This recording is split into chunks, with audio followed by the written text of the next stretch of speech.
Hi everyone, this is Philip Martin from the Phoenix Society. In this video I'm going to review the new Warwick longsword from Albion Swords.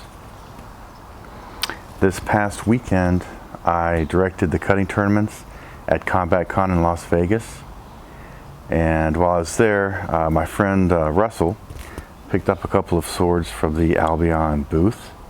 And one of them was this Warwick longsword. So he gave it to me to bring home and sharpen and do some cutting with and a review, which I appreciate.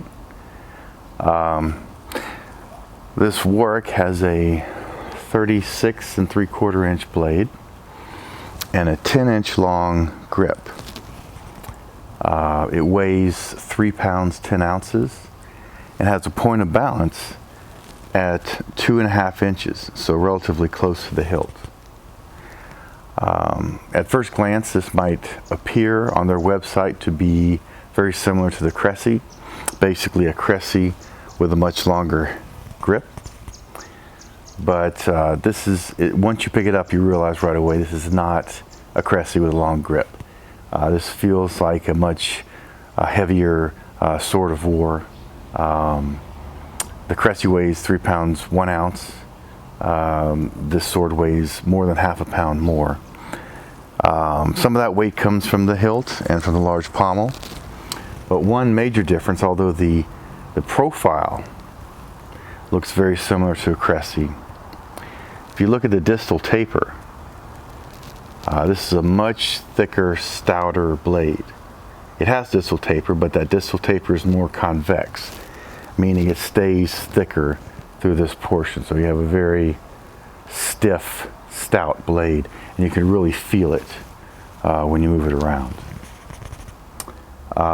So as I say, this feels like a larger war sword, but it also feels like something that would be familiar to people in my community, the HEMA community.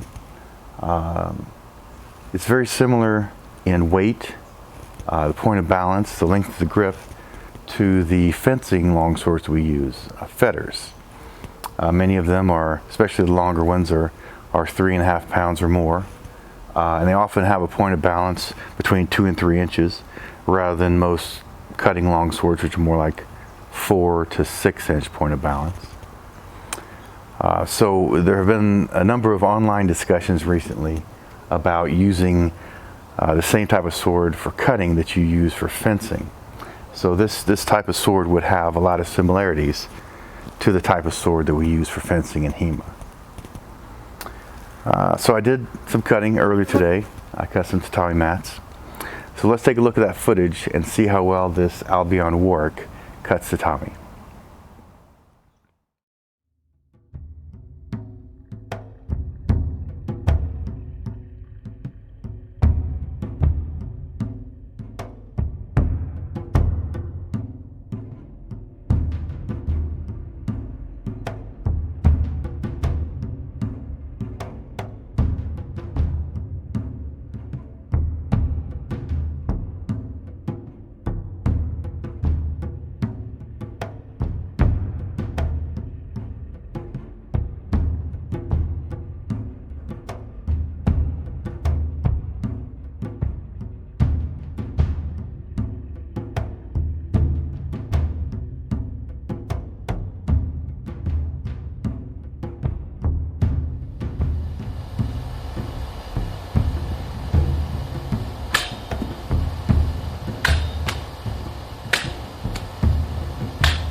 As you can see in that video, the sword cuts well.